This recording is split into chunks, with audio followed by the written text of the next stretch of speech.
Okay, so good morning all. Welcome again to this second day of our two-day program. And today we are going to talk about writing creatively. So the program today is a little bit more theoretical as compared to yesterday because writing is theory after all. Yes, but it is the most difficult thing to do. To pick up a pen, to sit at your table and start penning down your thoughts, because all of us have that horrible cold feeling inside our bodies that if I write, people are going to find out what I am thinking. They may not agree with me, their opinion may not match with mine, but unless we do it, how can we get down to do it? So let's get started. She hung on with her tiny hands to the neck of the soldier. They were both hanging from a rope ladder. And the only thing that could be heard was the whirring of the helicopter. It was pitch dark. In the distance, gunshots. After a little while, the soldier, he gave her a tiny shove and he dropped her.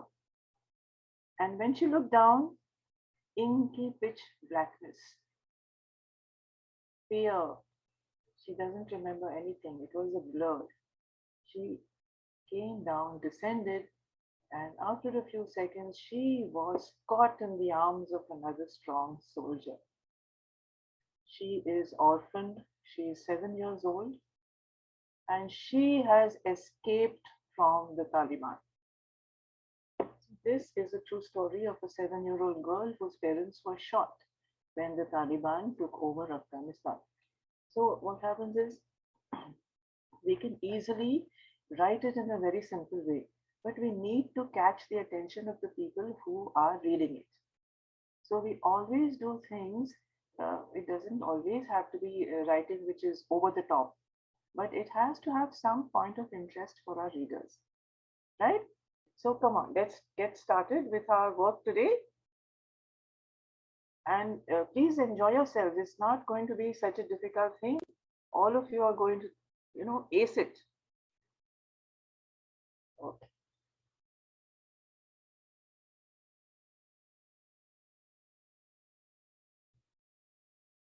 Yes. So writing creatively, it involves so many things. Now, what is written on the screen? Kamal, could you kindly read it? Creativity is your intelligence having fun. Yes. So much stress has been put on creativity since yesterday. So let's have a look. What are the objectives of creative writing? Yes, please come on. Please continue reading this. We'll ask. Yes. Sure.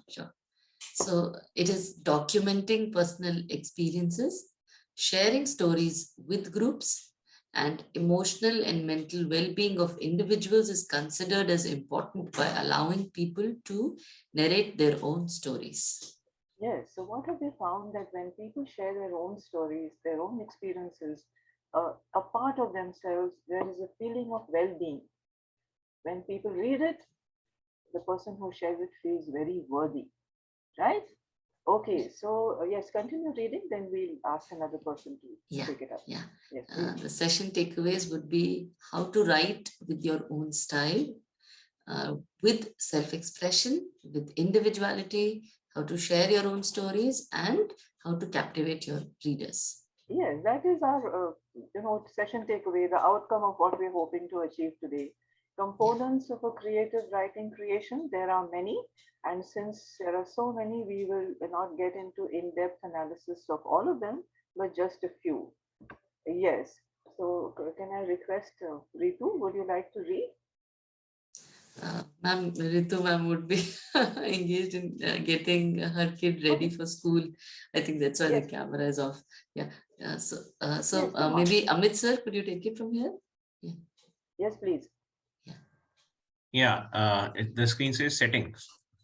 Settings. So whether we are at the bottom of the sea or we are inside a volcano or we are, doing some skydiving, that is called setting. Where is the story set? Where is the piece set? Or nothing as dramatic as that. It might be that we went for a holiday to Africa and we met some tribals in the villages. And that's where it starts. We need to have a setting. Then again, we need to have a genre. Genre like yesterday, that we don't jump from one narrative into another, but we keep very loyal to the theme that we have selected. Yes, characters, as yesterday we were discussing, they are the main source of carrying the story through. See, creative writing is not only about story writing, but I have taken two stories so that we all can understand what are the concepts. Characters are by far the most important part of any written piece. Theme. Now, last year there was a movie called Father, in which an actor called Anthony Hopkins had acted. He was a schizophrenic. So if the director had jumped from schizophrenia to Alzheimer's disease, the audience would have got so confused. So we stick to one theme that we have selected. And then plot. What is a plot? B. We make a picture, we put in the branches, the leaves, the flowers, the fruit, different shades when the tree changes its seasons. So we fill up the theme, the setting, the storyline, and all the different anecdotes, episodes that we put in, that is known as the plot of a story. Storyline, it has to be logical from the beginning to the end. Whatever we are writing, it can be simple so that the people who read, they are with us, they are on the same page. Climax, heightened excitement. Everything that's happening in the story or the narrative or the piece that we are writing leads one after the other to a very high point of, well, how are we going to solve it? It becomes a high point of any written narrative. Denouement is a French word which means that all the jagged ends of the story, they come together and then it is resolved. Whatever are the doubts in the mind of the reader, they come to know that now this is the end of the story. This is what happened to that character. This is what happened in that scene. How did they get through all that they were going through? That is known as the denouement. Yes, so we don't forget, we do some research. Which era are we talking about?